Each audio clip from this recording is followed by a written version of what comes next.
மனிதன் சமுதாயமாக வாழ்வதால், குடும்பமாக வாழ்வதால் செயல் செய்துதான் வாழ வேண்டும். பிரச்சனைகள், கவலைகள் இவைகளெல்லாம் எப்பொழுதும் இருந்து கொண்டுதான் இருக்கும். ஆனால் மனம் சோர்வு அடையாமல் பார்த்து கொள்ள வேண்டும்.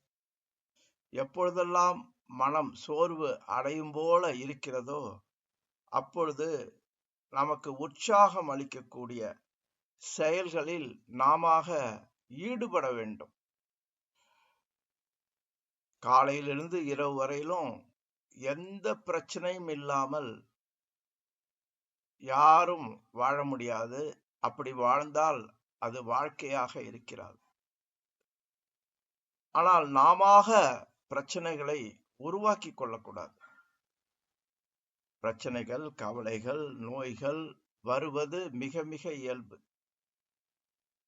அதை பற்றி சிந்தித்து அதற்கு என்ன செய்ய வேண்டுமோ அதை செய்து அந்த பிரச்சனைகளிலிருந்து, நோய்களிலிருந்து விடுபட வேண்டும். பொதுவாக மருத்துவர்கள் நோய்களிலிருந்து விடுபட உதவினால் கூட நாமும் சிந்திக்க வேண்டும். 100% மருத்துவரையே நம்பி வாழக்கூடாது.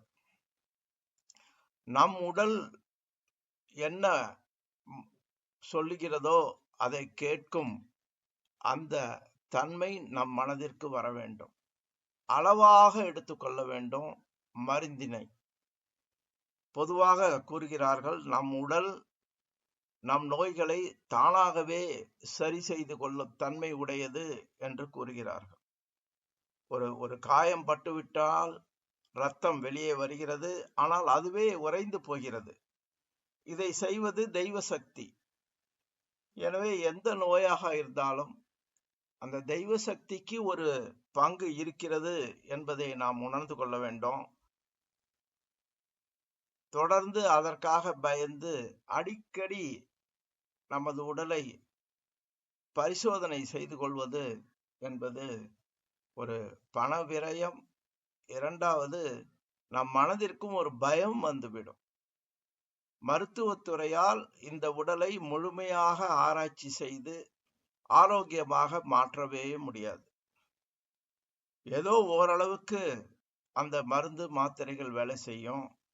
அவைகளை நாம் ஒரு அளவாக எடுத்துக்கொண்டு அதை பற்றி அதிகமாக சிந்திக்காமல் நாம் நமது மனதை வேறு நல்ல விஷயங்களில் ஈடுபடுத்தி, உற்சாகப்படுத்தக்கூடிய விஷயங்களில் ஈடுபடுத்தி மனமாற்றம் ஏற்படுத்தி கொள்ள வேண்டும். தவிர்க்க முடியாத நோய்கள் இருந்தால் அந்த நோய்களோடையே வாழ பழக வேண்டும். முதுமை என்பது ஒரு நோய்தான் என்று மகரிஷி கூறுவார்கள். அந்த முதுமை என்ற நோயை யாராலும் மாற்ற முடியாது.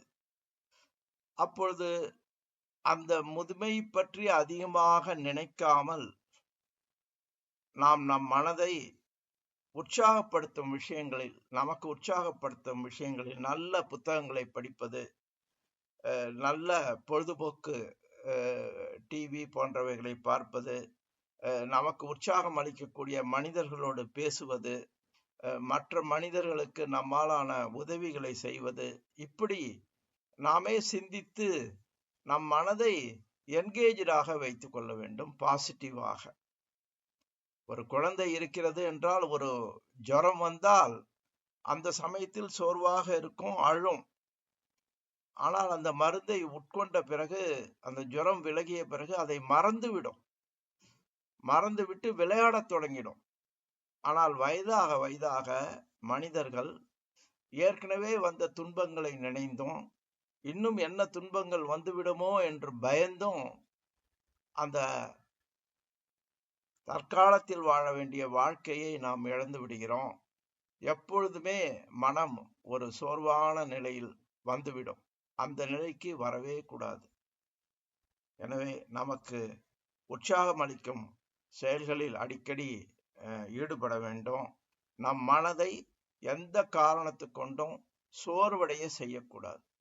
சின்ன சின்ன விஷயங்கள் எல்லாம் நமக்கு உற்சாகத்தை கொடுக்கும். அந்த காலத்தில் பெண்கள் எல்லோரும் நேரம் கிடைக்கும் போதெல்லாம் இந்த எம்ப்ராய்டரி போடுதல் அல்லது விதவிதமான கோலங்களை போடுதல் அப்படி என்று ஆர்ட் ஒர்க், அதில் ஸ்வெட்டர் பின்னுதல் போன்றவைகளில் ஈடுபட்டு தங்கள் மனதை அதில் என்கேஜாக வைத்துக் கொள்வார்கள்.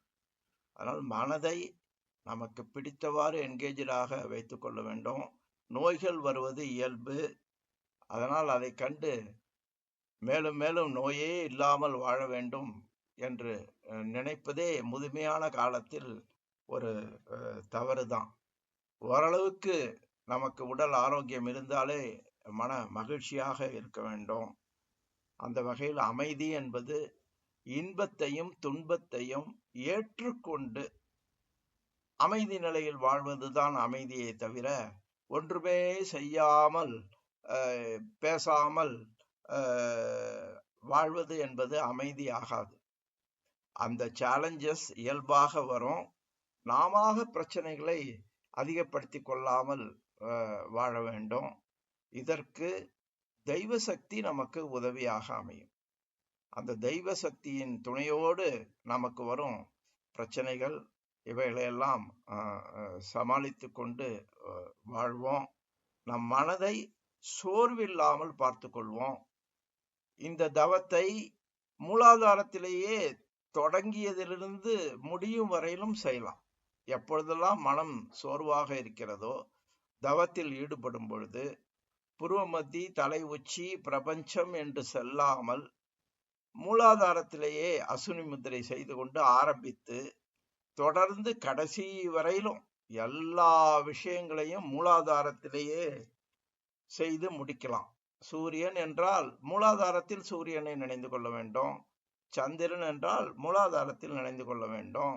புருவ மத்தி என்றால் மூலாதாரத்தை நினைந்து கொள்ள வேண்டும். தொடர்ந்து மூலாதாரத்தில் ஆரம்பித்து மூலாதாரத்திலேயே முடிக்கும் பொழுது அதுவும் மிகுந்த நன்மையை கொடுக்கும்.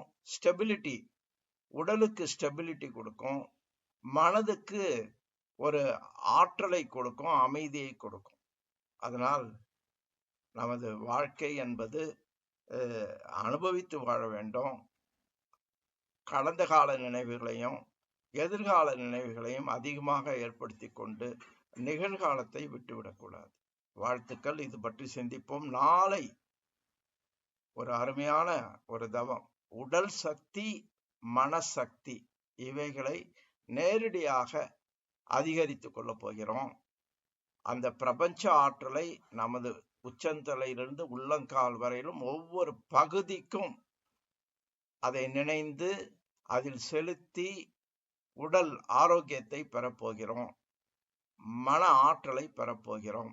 அவசியம் அனைவரும் கலந்து கொண்டு பயன்பெறுமாறு கேட்டுக்கொண்டு நிறைவு செய்வோம். வாழ்த்துக்கள். வாழ்க வளமுடன்.